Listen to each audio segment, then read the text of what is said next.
Hello and welcome to the Wellbeing College. So what we're going to be looking at is identifying and managing stress.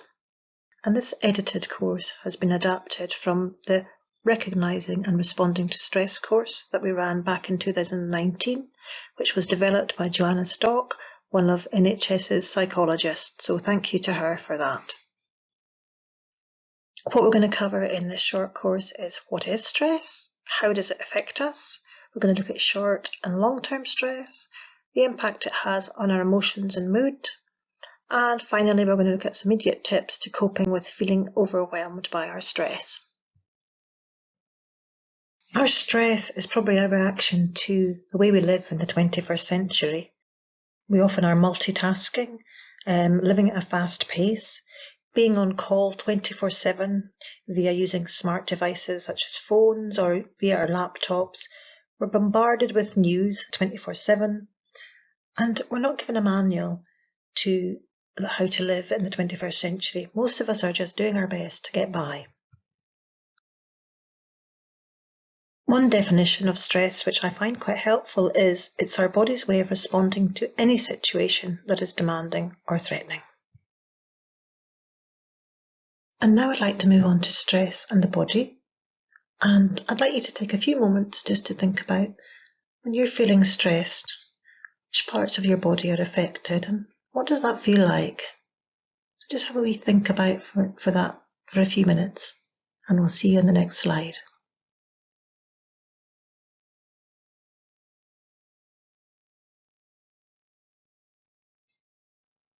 So what's happening to the body when we're undergoing stress? We can feel our heart racing. Some people report palpitations. We can have heightened adrenaline circulating around the body. It's very likely if we're feeling stressed that our breathing changes, so we can breathe more quickly and perhaps more shallowly, maybe breathing into our chest more, maybe not being able to get a breath, which may make us feel slightly dizzy. We can find that our hands and our legs are tingly as well. Stress can also affect our stomachs, so we can have a stomach upset when we're stressed. We might need to run to the toilet more often. And we might have what's called a nervous stomach. The blood flow to the gut can also be reduced during this time, as it is to non-essential human functions. So really, the body's concentrating on those areas which is going to help it to either fight or flee from the threat. We can also have bladder urgency, and our attention focus can be narrowed at this time, probably on the threat and nothing else around us. So okay, we've got all that going on, but can there be any advantages of stress in the short term? And yes, if you think about an actor, when he or she is waiting to go on stage, they often report of having nerves beforehand or feeling stress. That actually can help the performance and help to focus on that performance, and it can give them energy, etc. And that adrenaline in the body can actually be really helpful. So there are really clear reasons why in the past stress and what happened to our bodies because of that stress were really helpful to us. So it evolved as a survival mechanism. So it allowed people and other mammals to react quickly to a life-threatening situation. It allowed the body to prepare for flight, fight or freeze. And that's a normal and biological response to a threat. It produces hormones called cortisol and adrenaline. And cortisol increases the glucose in our bloodstream and helps the brain to use that glucose, and also increases the availability of substances that repair our tissues. Adrenaline, on the other hand, increases our blood pressure, elevates the heart rate, and boosts our supplies of energy to the body. So you can imagine that these responses actually helped us to either fight the tiger, to run away from it, or to freeze instead of facing it. In everyday life, if we constantly have a production of cortisol and adrenaline, that can become damaging to our health. We have different kinds of stress. So we can have acute stress, which is Just imagine if you're sitting your driving test in a week's time and you're thinking about it a lot, you feel nervous, you really want to pass, it's really important for you. You could then have acute stress and pressure. But as soon as that test's over, you'll have a quick, painless reduction in the worry and stress. Conversely, chronic stress, which can be caused by a number of reasons, sort of constant work tasks, feeling overloaded at work, not getting things done, feeling the housework's getting on top of you, dealing with the family, etc., etc. And if that carries on day in, day out, then it's quite likely you will be suffering, or you're likely to suffer from chronic stress. So we've looked at the health impacts of acute stress on the body. So now we're going to have a look at what can happen if you have chronic stress in your life. It can cause us digestive issues. So we might have stomach upsets. We might have IBS, which is a stress-related stomach condition. We might have diarrhea.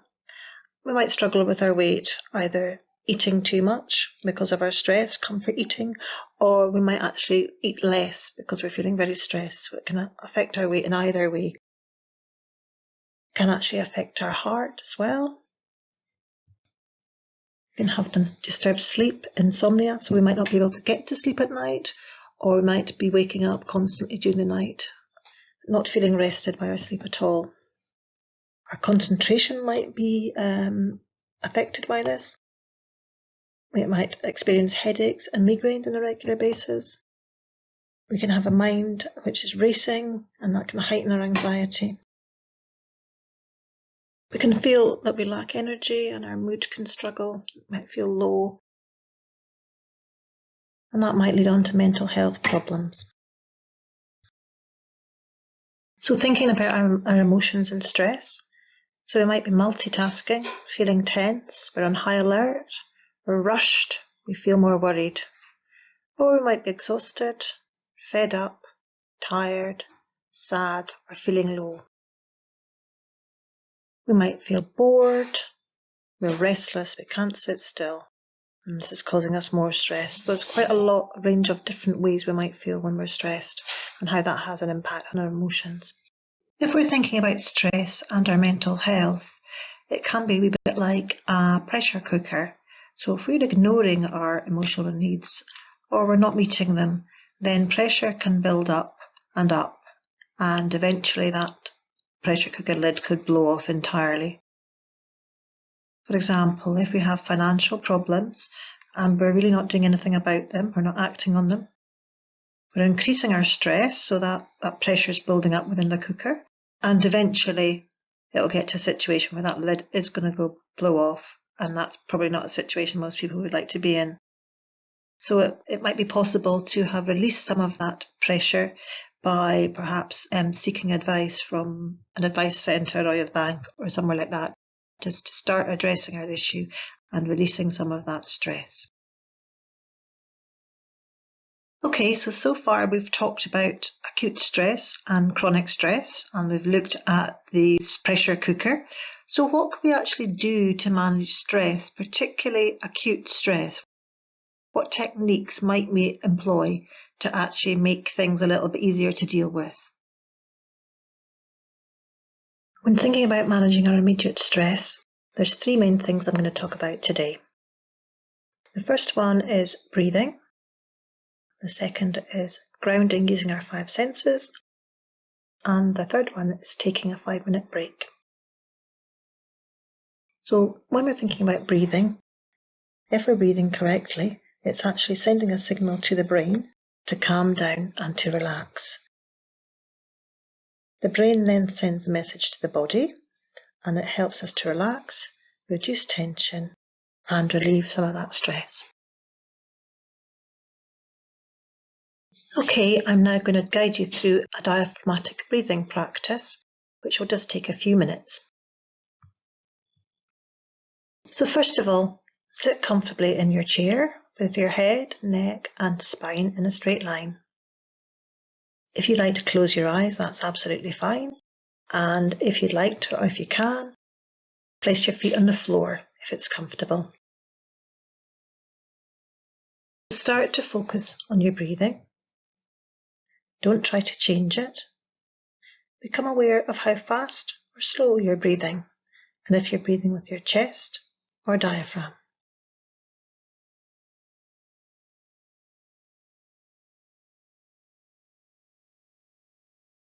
Then put one hand on your upper chest and one hand on your abdomen, just below your rib cage. Relax your shoulders and your hands.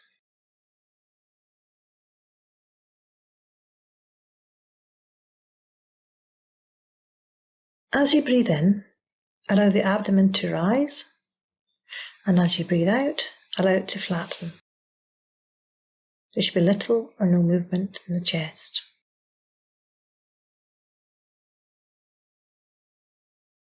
Allow yourself a bit of time to get into a regular rhythm, so just thinking about the abdomen rising when you breathe in and breathing out, flattening it.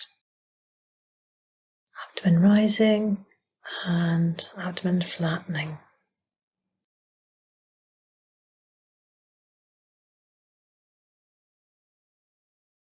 It might help to imagine when you're breathing in, drawing half a circle with your breath around your body.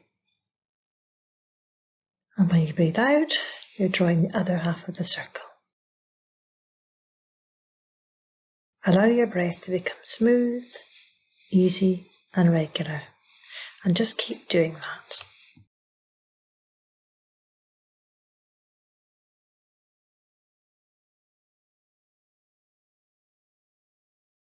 Now slow down your breathing out and be conscious of a comfortable pause before allowing your breath in to follow smoothly and easily. It shouldn't be a struggle. Just try that a couple of times. So slow down your breathing out and pause. Breathe in nice and smoothly and easily. Just do that a couple more times. Keep doing it. And if any worries come into your mind, allow them to come, allow them to go, and bring your attention back to your breathing. And just keep doing that, breathing out, pause, breathing in, breathing out, pause, breathing in. Just batting those worries away once you've allowed them to come into your mind. And always bring your attention back to your breathing.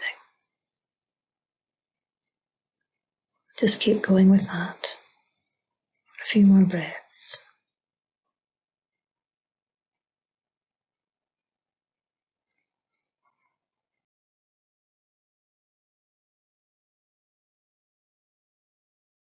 And when you're ready to end the exercise, just take a few deeper breaths in.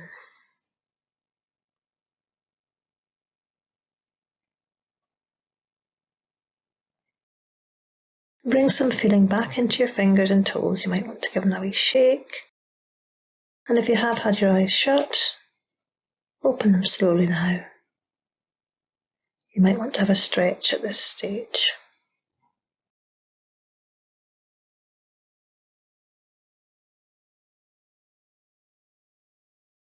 So the next activity I'd like to introduce you to, or for those of you who already know it, remind you of, is using our 5 senses to help ground us. And that can really help with our stress levels by changing our focus. So first of all, have a wee think and have a wee look around and look at 5 things you can see. Find 5 things you can see either in the room you're sitting in at the moment, or you might want to look out the window and see what's happening out there. Or you might want to keep this activity for later on if you're out on a walk, or maybe in the next few days. So that might be, for me, certainly I can see the shadow of a gull crossing my neighbour's roof. I've just seen a pigeon fly across the sky at high speed. And also I can see a bright blue sky with just a few wisps of white cloud. I can also see the sunlight hitting the house across the road. and the bright red paint of the recently painted window of my neighbour's house. And once you've done that, and you might be noticing things you don't normally see, is to think about 4 things you can feel. So it could be the feeling of the phone cover. Is it smooth? Is it rough? Is it cool? Focusing on all that. It might be the feeling of the floor under your feet if you've got bare feet on, or what your feet feel like in the shoes you're wearing. It might be the feel of a jumper you're wearing, or it might be the fur of one of your pets. Or if you're out and about, it might be the bark of a tree. It might be a leaf. Is it soft? Is it rough? How does it feel? Just focusing on 4 things you can feel for the next wee while.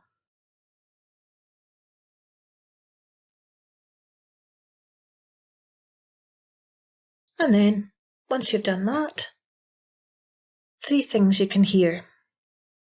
So for me, where I'm sitting, I can actually hear the rumble of a car passing. I can just faintly hear the gulls in the background.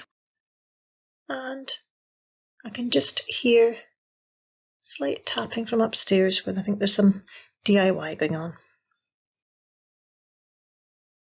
And then 2 things you can smell. Again, that can be anything at all. It might be a smell of some cooking that's gone on earlier in the day.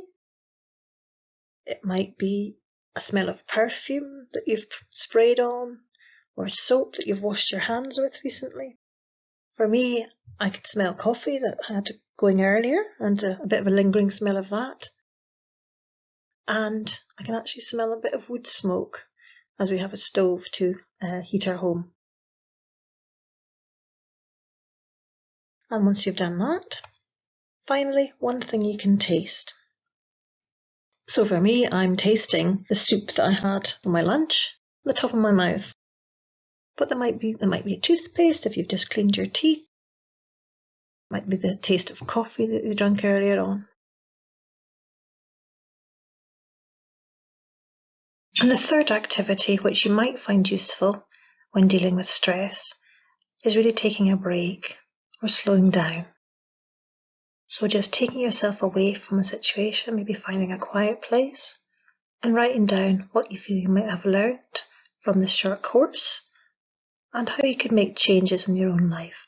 What might be the priorities that you can realistically achieve to reduce your stress? It might be every so often doing the grounding activity. It might be as simple as doing the breathing exercise when you begin to feel stressed. Or there might be other things that you've been inspired to think about today. And remember, be kind to yourself. Think about taking small steps and putting into practice 3 Ps. So preparing, practicing, and being patient. And as the quote says, you don't have to see the whole staircase, just take the first step. During this short course, we've looked at what stress is, how it affects us. We've touched on short and long-term stress. We've touched on how our mood and emotions are impacted on by stress. And finally, we've talked through some immediate tips to coping with feeling overwhelmed.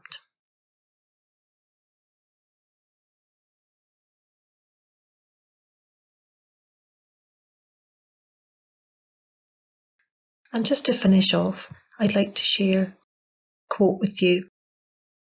Just when the caterpillar thought the world was ending, she became a butterfly. So thanks for joining us in this short course, and I hope you'll join us again for one of the Wellbeing College's online courses in the future.